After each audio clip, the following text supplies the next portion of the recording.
পৃথিবীর সবচেয়ে বেশি শক্তির আধার কোনটা? আমরা যখন এই প্রশ্ন করি তখনই উত্তর আসে সূর্য। সূর্য মামা যখন ওঠে তখনই হয় ভোর সকাল। আবার যখন অস্ত যায় তখনই আমরা সমস্ত পৃথিবীকে অন্ধকার দেখতে পাই।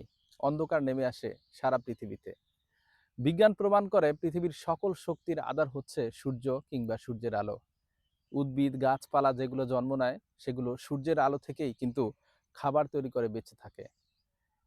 এই সূর্যকে আমরা নিয়েই অনেক কবিতা, অনেক গান, অনেক ছন্দ, অনেক কিছু রচনা করি।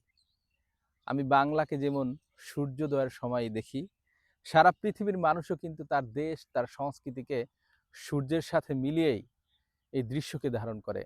সূর্যের আলোর মাধ্যমেই সৃষ্টি হয় পৃথিবীর বিভিন্ন ধরনের দৃশ্য, প্রাকৃতিক দৃশ্য যেটাকে বলা হয়।